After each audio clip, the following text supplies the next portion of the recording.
Ciao Thomas, grazie per essere qui e benvenuto. Volevo chiederti cosa prova oggi l'autore maturo nel guardare il lavoro di quel ragazzo 23enne?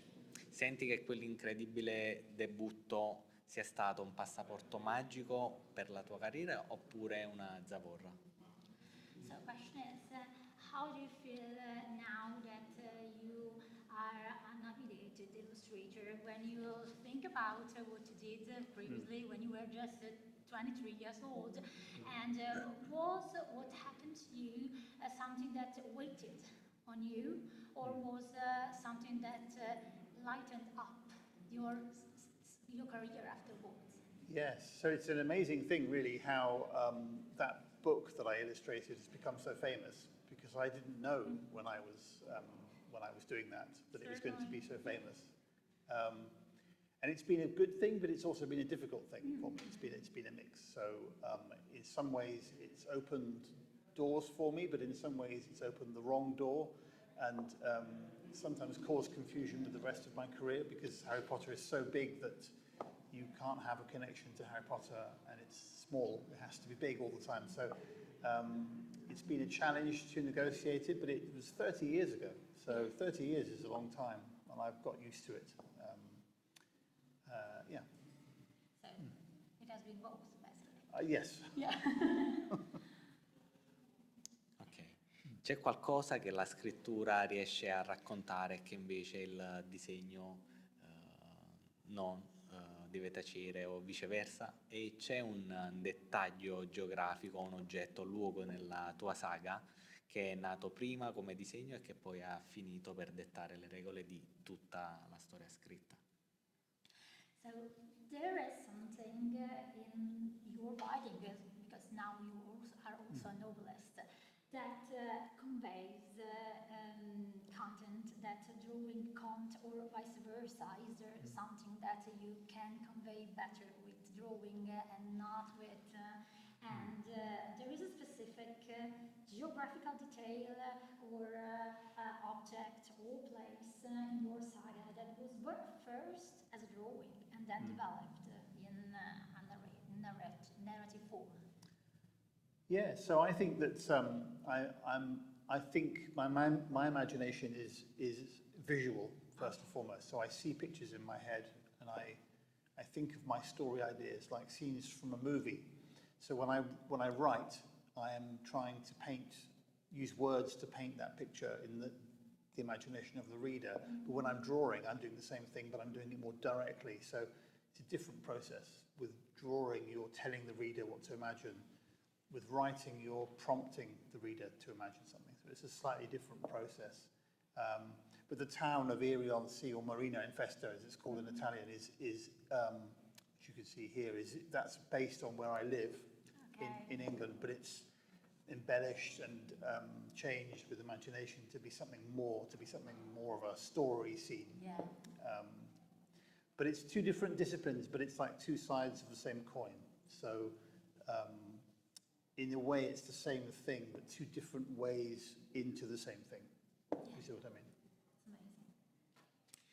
Dal tuo punto di vista come autore, perché il mistero, il folklore, penso ai mostri marini, alle leggende delle città di mare, sono strumenti così potenti da aiutare i giovani lettori ad esplorare le proprie paure e a sviluppare anche un pensiero critico nella realtà quotidiana?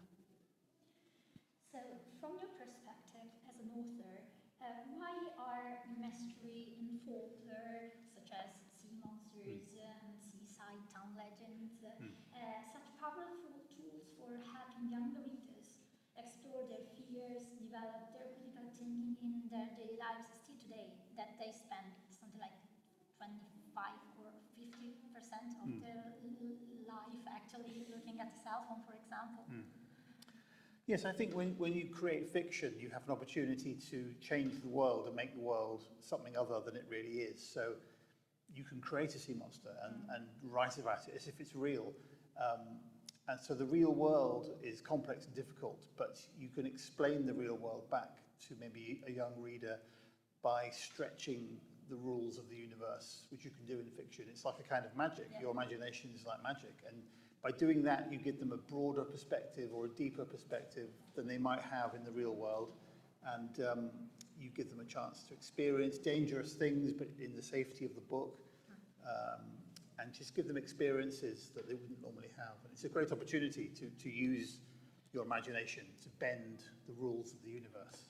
So Looks like a paradox, but the fantasy is a great help to Yes. work with real life. Yes, and all my own fantasy writing, it's all based on the real world. Yeah. It's all real at some level, even though it's magical. So I think that's an important thing to get a good balance to get right. Yeah. Thomas, questa è una bella domanda. Quanto c'è della tua infanzia e nei luoghi reali nella creazione del microcosmo così suggestivo che accoglie le avventure di Herbert e Violet? How much of your life as a child is present in the creation of the atmospheric microcosm that hosts the adventures of Herbert and Violet? Yes, so Herbert Lemon is based on me when I was a boy. So basically, Yeah, so Herbert's not very brave to have adventures. He maybe wouldn't have very many adventures on his own. But Violet is based on maybe how I wished I was. More brave, more outgoing. But Violet's too brave, and if she had all those adventures, she would have big problems. So Herbie and Violet balance up together to make a team that works well, because one is holding the other one back and the other one's pushing the other one.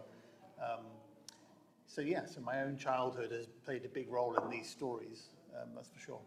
Yes, from what you revealed, yes. So it is. Ok, allora, io l'ultima domanda te la lascerei interamente a te, ok? Last one.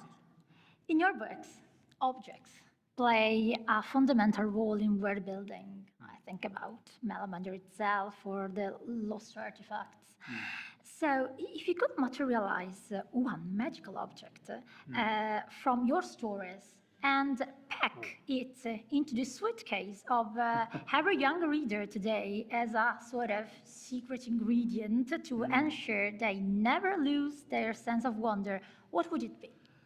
Wow, that's a big question. So that was the last one. Yes, there are several. I like to have objects, and I like to have magical artifacts. So there are many in the story, but there's one maybe that would fit that role very well, and that's the mer monkey. So it's a mechanical monkey, but with a fish's tail. So it's a mer monkey. And when you put a coin in the hat of the mer monkey, it triggers the electrical mechanism and it begins to operate. And it types, the monkey screams and smoke comes out of fire, but it types on a typewriter a special code. And you can use that code in the bookshop in the story to find the book that the mer monkey has chosen for you. So the code takes you to the floor of the shop, then the room in the shop, then the shelf in the room, and then the book on the shelf. And that book is for you, and the monkey has chosen that book for you. And when you read it, you will find something in there that speaks to you. And so I think that would be the object I would give to every child if I could. I would be amazed. So I think it's a great choice. So what can I say? Thank you very much. I'm so grateful for this opportunity you gave me. Thank you. So It's been really great to talk. Thank you. Thank you.